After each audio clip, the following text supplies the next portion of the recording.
नमस्ते छात्रों, मैं हूँ आमले बीए कक्षा 10वीं लोक भारती में आपका फिर से स्वागत। कक्षा 10वीं में दूसरी इकाई जो है उसमें से चौथा जो पाठ है छापा, जिसके लेखक है ओम प्रकाश आदित्य, इसके बारे में हम जानकारी देखेंगे। कवि का परिचय देखेंगे। सबसे पहले ओम प्रकाश आदित्य जी, इनका जन्म 1936 गुरुग्राम जो कि हरियाणा में है और इनकी मृत्यु 2009 भोपाल जो कि मध्य प्रदेश में है। अब यह जो विधा है यह एक हास्य व्यंग कविता है और यह हास्य व्यंग कविता में से सीखकर हमें यह मूल्य सीखने हैं, इसमें से प्रामाणिकपना और सहनशीलता। यह हास्य व्यंग कविता पढ़ने का उद्देश्य क्या है हमारा? तो प्रस्तुत हास्य व्यंग कविता में कवि ने आयकर विभागों के छापे के माध्यम से आम आदमी की आर्थिक स्थिति, छापा मारने वाले अधिकारी जो है उनकी जो कार्य प्रणाली होती है वह किस प्रकार की होती है, इसके बारे में बताया हुआ है, दर्शाया हुआ है। और छापे का वर्णन एक व्यंग्यात्मक हास्य उत्पन्न करता है। यह हास्य व्यंग कविता पढ़ने का क्यों पढ़ना है हमें? तो छात्रों को समाज की आर्थिक स्थिति से परिचित कराना, छात्रों को आयकर विभाग के कार्य प्रणाली के बारे में समझाना, छात्रों को समाज के आर्थिक विषमता के बारे में बताना। इस हास्य व्यंग कविता से क्या पढ़ना है? देखो, छात्रों को प्रामाणिकता का महत्व बताना, छात्रों को आम आदमी की आर्थिक स्थिति के बारे में बताना, छात्रों को गरीबी की मदद के बारे में बताना। तो आइए शुरू करते हैं हम यह हास्य व्यंग कविता। मेरे घर छापा पड़ा, छोटा नहीं बहुत बड़ा। वे आए घर में घुसे और बोले सोना कहाँ है? मैंने कहा मेरी आंखों में है, कई रात से सोया नहीं हूँ। वे रोश में आकर बोले, क्या बोले? स्वर्ण दो स्वर्ण। मैंने जोश में आकर कहा स्वर्ण मैंने अपने काव्य में बिखरे हैं, उन्हें कैसे दे दूँ? देखो, कठिन शब्द के अर्थ देखेंगे। छापा यानी कि धावा, स्वर्ण यानी कि यहाँ पर अर्थ है सोना, रोष यानी कि क्रोध, काव्य यानी कि कविता। और अंत में एक सवाल है, कवि ने जोश में आकर क्या कहा? इसका जवाब हम इस कविता से देखेंगे। मेरे घर में छापा पड़ा, छोटा नहीं बहुत बड़ा। देखो, कवि कह रहे हैं, लेखक कह रहे हैं, मेरे घर में एक छापा पड़ा और छोटा नहीं बहुत बड़ा। वे आए घर में घुसे और बोले सोना कहाँ है? देखो, वे यानी कि कौन? वह अधिकारी। अब हम अक्सर टीवी में, सीरियल में देखते हैं, पिक्चर में, जब किसी मकान में, किसी के घर पे अगर छापा डाला जाता है तो वह जो अधिकारी है वो फौरन तुरंत दौड़ते उसके घर में घुस जाते हैं। ठीक उसी प्रकार यहाँ पर लेखक के घर में घुसे और बोले सोना कहाँ है? मैंने कहा मेरी आंखों में है। देखो, अधिकारियों ने किस सोने की बात कर रहे हैं? वह इस सोने की चित्र में दिखाई देते हैं, उस सोने की बात कर रहे हैं अधिकारी। लेकिन लेखक क्या जवाब देते हैं? सोना यानी कि जो हम रात को सो जाते हैं उस सोने की बात जवाब देते हैं। कहाँ है मेरी आंखों में? कई रात से सोया नहीं हूँ। लेखक क्या कहते हैं उन्हें? मैं कई रात से सोया नहीं हूँ। वे रोष में आकर बोले, यानी कि क्रोध में आकर बोले। क्या बोले? स्वर्ण दो स्वर्ण। तो मैं जोश में आकर कहा। किसने कहा जोश में आकर? लेखक ने कहा। क्या? स्वर्ण मैंने अपने काव्य में बिखरे हैं, उन्हें कैसे दे दूं? काव्य में यानी कि क्या? मैंने कविता में बिखरे हैं स्वर्ण, उन्हें मैं कैसे दे दूं? है ना? तो आगे देखिए, वे झुंझला कर बोले। झुंझला कर यानी कि यहाँ झुंझलाना यानी कि चिड़चिड़ाना, यानी कि चिड़चिड़ करना। वह चिढ़कर बोले, वे झुंझला कर बोले। कौन? अधिकारी बोले, तुम समझे नहीं, तुम कुछ, हमारा जो कहने का मतलब है वह तुम्हारे समझ में नहीं आ रहा। हमें तुम्हारा अनधिकृत रूप से अर्जित अर्थ चाहिए। अनधिकृत यानी कि जिसके लिए अधिकार न मिला हो, ऐसा। मैं मुस्कुरा कर बोला। कौन? लेखक मुस्कुरा कर बोले। क्या? अर्थ मेरी नई कविताओं में है, तुम्हें मिल जाए तो ढूंढ लो। देखो, लेखक कविता के अर्थ के बारे में समझ रहे हैं और अधिकारी जो है वह अधिकारी अर्थ यानी कि पैसों के बारे में बोल रहे हैं। वे कड़क कर बोले, वे कड़क कर बोले यानी कि चिढ़कर बोले, ऊंची आवाज में बोले, चांदी कहाँ है? वह चित्र में जो दिखाई देती है चांदी, सोना चांदी, उस चांदी के बारे में वह अधिकारी पूछताछ कर रहे हैं। लेकिन जवाब में वह क्या कहते हैं, मैं भड़क कर बोला। लेखक भड़क कर उन्हें जवाब देते हैं। क्या भड़क कर बोले, क्या बोले, मेरे बालों में आ रही है क्या नहीं। सफ़ेद बाल अगर रहते हैं तो वह बिल्कुल चांदी जैसे सफ़ेद दिखते हैं, उस सफ़ेद बालों में आ रही है, यह जवाब वह उस अधिकारियों से देते हैं।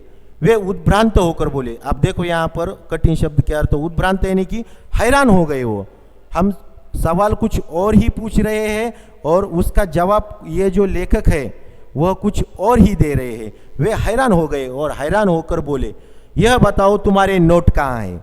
अब नोट यानी कि पैसों की बात कर रहे हैं वो। इस नोट की, चित्र में जो नोट दिखाई देती है उस नोट की बात कर रहे हैं वे अधिकारी। तो लेखक जवाब में क्या देते हैं, परीक्षा से 1 महीने पहले करूँगा तैयार। देखो हम लोग परीक्षा नज़दीक आने के बाद 1 या 2 महीने में हमारी परीक्षा शुरू होने वाली है, उसके पहले हम लोग क्या करते हैं, अपने विषयों के नोट्स बनाते हैं। उस नोट्स की बात यहाँ लेखक करते हैं। देखो यह बताओ तुम्हारे नोट कहाँ है। तो लेखक बोलते हैं परीक्षा से 1 महीने पहले मैं तैयार करूँगा। वे गरज कर बोले, यानी कि जोर से ऊंची आवाज में बोले। क्या बोले, हमारा मतलब आपकी मुद्रा से है। मैं लरज कर बोला। वो क्या बोले अधिकारी, हमारा मतलब आपकी मुद्रा से है। मुद्रा से यानी कि पैसों से है, सिक्कों से है क्या नहीं। तो लेखक क्या जवाब देते हैं, मैं लरज कर बोला। लरज कर बोला, क्या बोला, देखो मुद्राएं आप मेरे मुख पर देख लीजिए, है क्या नहीं। मुद्रा यानी कि लेखक जो अर्थ लगा रहे हैं वह मुख का, मुद्रा यानी कि मुख, चेहरा का जो भाव रहता है मुद्रा, उस जवाब देते हैं उसका वह। तो वे खड़े होकर कुछ सोचने लगे। कौन सोचने लगा, वे जो अधिकारी है छापा मारने वाले, वह खड़े होकर सोचने लगे, अरे भाई ये क्या हो गया। लेखक कुछ और ही जवाब दे रहे हैं। फिर वह शयन कक्ष में घुस गए। शयन कक्ष किसे कहते हैं, शयन कक्ष यानी कि अंग्रेजी में उसे हम बेडरूम कह सकते हैं। उस शयन कक्ष में घुस गए और फटे हुए तकिए की रुई नोचने लगे। फटे हुए तकिए की यानी कि क्या, जो फटा हुआ तकिया रहता है वह तकिया की रुई, उसके अंदर की जो, यह चित्र में देखिए, जो अंदर की जो रुई है वह निकाल रहे हैं, नोचने लगे, तोड़ने लगे। तो देखिए रुई नोचने लगे। उन्होंने टूटी अलमारी को खोला। ये चित्र में जो दिखाई देती अलमारी वह टूटी हुई है। उस अलमारियों को उन्होंने क्या किया, खोला है। तो रसोई की खाली पीपियों को टटोला। खाली पीपियों को यानी कि जो पीप रहते हैं, टिप, वह टिप को उन्होंने टटोला, देखा उसके अंदर। बच्चों की गुल्लक तक देख डाली। बच्चों की गुल्लक, गुल्लक किसे कहते हैं, जो मिट्टी का बर्तन रहता है, जो धन संचय के लिए, जो धन संचय करने के लिए हमें काम आता है, मिट्टी का बर्तन, उसे गुल्लक कहते हैं। बच्चों की गुल्लक, उसको तक देख डाला, पर सब में मिला एक ही तत्व। अब देखो सब में कौन सा तत्व मिला यह देखेंगे। कनस्तरों को, मटकों को ढूंढा, सब में मिला शून्य ब्रह्मांड। कनस्तर यानी कि टिप का जो चौखुटा रहता है, चौखुटा पीपा टीन का, उसे कनस्तर कहते हैं। मटकों को ढूंढा यानी कि सब चीजें जो है उन्हें ढूंढ लिया, सब में मिला शून्य ब्रह्मांड। शून्य ब्रह्मांड यानी कि कुछ भी नहीं मिला, रिक्त संसार मिला उन्हें। देखकर ऐसा अरण्यकांड, अरण्यकांड यानी कि बिखरा हुआ, वह जो जितने भी उन्होंने चीजें देखी और छोड़ दी, वह देखकर अरण्यकांड यानी कि बिखरा हुआ देखकर उनका खिला हुआ चेहरा मुरझा गया। सबसे पहले जो अधिकारी आए थे उनका जो चेहरा था वह खिला हुआ था। किस लिए खिला होगा, कि उन्हें जो पूर्व सूचना दी हुई थी वह पूर्व सूचना के अनुसार उनका चेहरा खिला हुआ था, इसलिए कि उन्हें छापा मारने के बाद कुछ न कुछ मिलेगा, यह सोचकर वह आनंदित थे, लेकिन उनका खिला हुआ चेहरा बाद में मुरझा गया, यानी कि वो नाराज हो गए और उनके 20 सूची हृदय में, उनके हृदय में रौद्र की जगह करुण रस समा गया। पहले जो रस था उनके अंदर वह रौद्र था, यानी कि वह छानबीन कर रहे थे, उन्हें जानकारी थी कि कोई न कोई चीज़ हमें हाथ लगेगी, लेकिन फिर उनका जो रस था क्रोध वह करुण रस में समा गया। वे बोले, कौन? वह अधिकारी बोले, किसे? लेखक से, क्षमा कीजिए, हमें किसी ने गलत सूचना दे दी, अपनी असफलता पर वे मन ही मन पछताने लगे। देखो, क्षमा कीजिए, हमें किसी ने तो गलत सूचना दी, इसीलिए हम आ गए, अपनी सफलता पर वह मन ही मन पछताने लगे। वह ऐसे थोड़ी ही आए थे, उन्हें किसी ने तो भी पूर्व सूचना दी थी, इसकी वजह से उन्होंने छापा मार दिया था और कुछ हाथ न लगने की वजह से उनका जो खिला हुआ चेहरा था वह मुरझा गया और वह मन ही मन पछताने लगे कि हमने जो आज छापा मार दिया है वह गलत जगह पर मार दिया है, और वह मन ही मन पछताने लगे और बोले, क्षमा कीजिए, सिर झुकाकर वापिस जाने लगे। यानी कि सिर जो है अपना वह झुकाकर, यानी कि शर्मिंदा होकर वह वापिस जा रहे हैं। मैंने उन्हें रोक कर कहा, ठहरिए। मैंने उन्हें रोक कर, यानी कि किसने? लेखक ने उन्हें जाते समय रोक लिया और कह रहे हैं वो क्या? ठहरिए, यानी कि रुकिए। क्यों? सिर मत धुनिए, एक बात सुनिए। सिर धुनना यानी कि पश्चाताप के कारण बहुत दुख प्रकट करना, सिर झुकाना यानी कि शर्मिंदा होना। सिर मत धुनिए, मेरी एक बात सुनिए। देखो, अब पश्चाताप तुम्हें हो गया है, दुख प्रकट करने की कोई ज़रूरत नहीं है। तुम मेरी जो एक बात है वह एक बात सुनिए। बात क्या है? मेरे घर में अधिक धन होता तो आप ले जाते। यह बात तो सही है। अगर उन्हें, लेखक के घर में अगर कोई सोना चांदी सिक्का कुछ भी धन मिला तो वह साथ में लेके जाते। यही कह रहे हैं लेखक। अब जब मेरे घर में बिल्कुल धन नहीं है, अब तुमने सब जगह ढूंढ लिया है, मेरे घर में कोई धन मिला क्या तुम्हें? नहीं, तो आप मुझे कुछ देकर क्यों नहीं जाते? देखो, अगर मेरे पास धन मिलता तो तुम ले जाते। अब अगर अभी मेरे घर में तुम्हें सब जगह ढूंढने पर कुछ भी नहीं मिला तो अब मुझे कुछ देकर क्यों नहीं जाते? जिनके घर में सोने चांदी के पलंग और सोफे हैं उन्हें आप निकलवा लेते हैं।